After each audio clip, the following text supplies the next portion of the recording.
Friday के session में Nifty ने अपनी एक गैप अप ओपनिंग दी और उसके बाद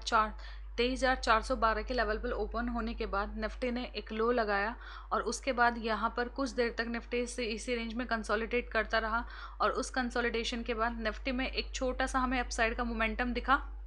यहाँ तक 23,375 तक के लेवल के आसपास निफ्टी ने 23,400 के समथिंग हमें एक अपसाइड में यहाँ तक का एक मोमेंटम दिया और उसके बाद निफ्टी ने रिट्रेसमेंट लेवल लिया और ये जो रेजिस्टेंस जोन हमने मार्क किया हुआ था इस जोन में आकर निफ्टी ने एक सपोर्ट ली और उसके बाद निफ्टी में हमें ये अपसाइड का मोमेंटम देखने को मिला। क्योंकि इसके पीछे का रीज़न क्या है कि अपसाइड मोमेंटम हमें देखने को क्यों मिला, क्योंकि जो यूएस और ईरान के बीच में जो डील चल रही है वो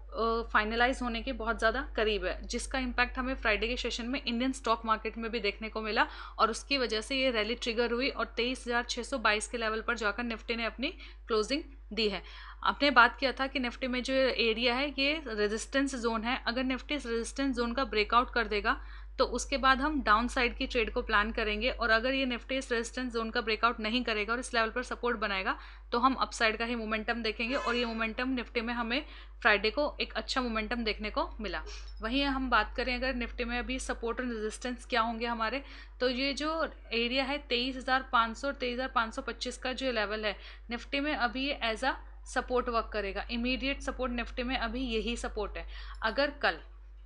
ये जो यूएस और ईरान की जो डील है ये फाइनलाइज हो जाती है, इसकी न्यूज़ अगर मार्केट में आ जाती है मार्केट आवर्स में, तो ये रैली हमें फिर कंटिन्यू होते हुए दिख सकती है। फिर निफ्टी में जो हमारा मोमेंटम है वो 23,800 से लेकर 24,000 तक का भी मोमेंटम हमें निफ्टी में देखने को मिल सकता है। तो ये पॉसिबिलिटी है कि निफ्टी में ये जो हमें पॉजिटिव मोमेंटम देखने को मिलेगा उसके बाद ये जो रैली है ये 24,000 तक भी ट्रिगर हो सकती है। तो अभी उसके लिए हमें क्या करना है कि अगर निफ्टी कल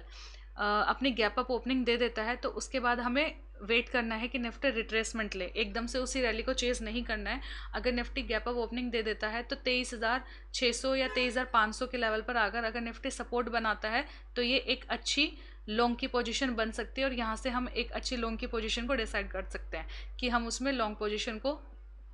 बैठ सकते हैं। वहीं अगर निफ्टी 23,500 के लेवल पर नहीं आता तो ये जो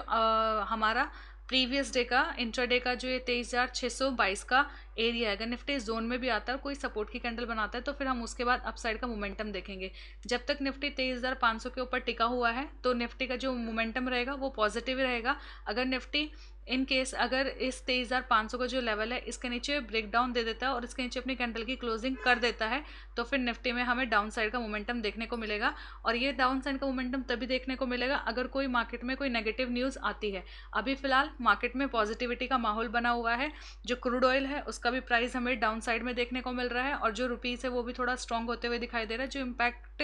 जिसका इम्पैक्ट हमें कल इंडियन स्टॉक मार्केट में देखने को मिलेगा। तो इसीलिए अभी न्यूज़ पे पूरा अपना ध्यान बनाए रखना है कि अगर वो डील साइन हो जाती है तो उसका डेफिनेटली इम्पैक्ट हमें इंडियन स्टॉक मार्केट में देखने को मिलेगा। तो 23,500 का लेवल अभी याद रखना है, अगर निफ्टी इसके नीचे अपनी क्लोजिंग देगा तो डाउन साइड का मोमेंटम ट्रिगर हो सकता है और वहीं अगर 23,500 के लेवल को निफ्टी होल्ड कर लेगा तो फिर ये हमें अपसाइड का मोमेंटम कैरी फॉरवर्ड होते हुए दिख सकता है। तो इसलिए अभी जो गिफ्ट निफ्टी है वो अभी फ्लैट टू न्यूट्रल ट्रेड कर रहा है, लेकिन मॉर्निंग में देखते हैं अगर गिफ्ट निफ्टी में हमें गैप अप ओपनिंग देखने को मिलती है तो उसके बाद हमारी स्टॉक मार्केट में भी क्या है पॉजिटिव मोमेंटम कंटिन्यू होते हुए दिख सकता है। तो इसलिए